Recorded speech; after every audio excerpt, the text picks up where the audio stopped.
Loh bang, berarti produksi SS yang harganya kemahalan kemarin itu strateginya sama dong? Kan mereka sama-sama markup harga ketinggian. Gas ini lagi rame banget soal pabrikan Cina yang ngakunya supplier tas-tas branded dan katanya biaya produksinya itu nggak nyampe 1 jutaan. Ada beberapa hal yang mau gue highlight dari kejadian ini. Jika yang mereka ungkap inilah sebuah fakta, menurut kalian akan berdampak nggak sih sama penjualan tas-tas branded ini? Menurut gue sendiri sih kayaknya mereka hanya akan kehilangan customer dari kalangan-kalangan menengah. Kenapa? Karena kalangan menengah ini seperti yang pernah gue jelasin di video-video gue terdahulu. Ya, kau mendang-mending. Nggak mau lagi dah gue beli tas branded. Ternyata HPP-nya itu nggak nyampe 1 jutaan. Sedangkan untuk orang kaya yang dalam membeli suatu produk itu meletakkan image di atas segalanya. Artinya mereka tidak peduli barang tersebut HPP-nya berapa, diproduksi di mana, melainkan yang mereka mau tunjukin ke orang lain adalah bahwasannya mereka baru aja membeli produk yang nilainya ratusan juta. That's it. Atau logikanya seperti ini. Orang-orang kaya ini kan biasanya mereka berangkat dari bisnis, yang mana seharusnya mereka tahulah HPP sebuah tas itu seberapa besar sih.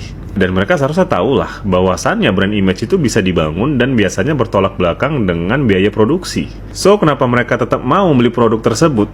Jawabannya tepat seperti penjelasan tadi.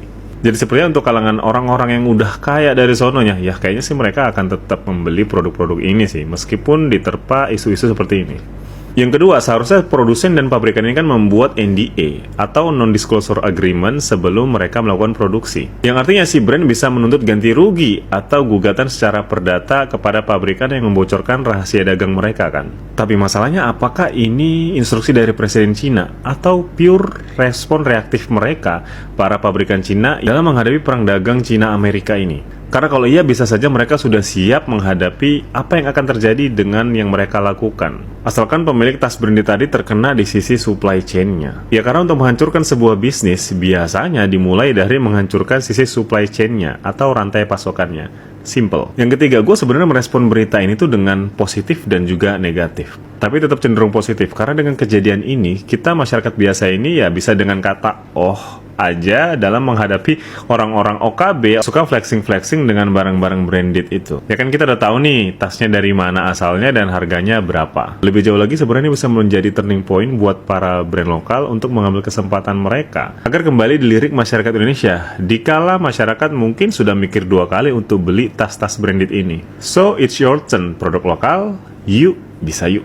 Gua sih sejujurnya nggak kaget dengan berita seperti ini ya. Di dunia bisnis tuh banyak banget kejadian seperti itu terjadi. Dan dari sini kita belajar bahwasannya untuk menggait market menengah ke atas itu tidak hanya tentang kualitas, tapi bagaimana kita memainkan citra atau brand image kita. Loh bang, berarti produksi SS yang harganya kemahalan kemarin itu strateginya sama dong? Kan mereka sama-sama markup harga ketinggian. Ya emang sih sama-sama produksi di Cina. Tapi menurut lo aja nih ya, ada nggak orang LV atau orang Dior-nya itu tiap hari nge-live dengan diskon hampir 90%-an? Emang ada lo lihat admin live-nya si Coach misalkan, atau LV atau Dior bilang kayak begini, iya ini harga sedekah ya, dari harga 100 juta ini Kak Sel bantu turunin jadi harga cuma 500 ribu aja ya. Kalau tiap hari banting harga begini mah, brand mereka nggak akan dikenal tuh sampai sekarang sebagai brand tas mewah. Nah gimana? Gampang kan?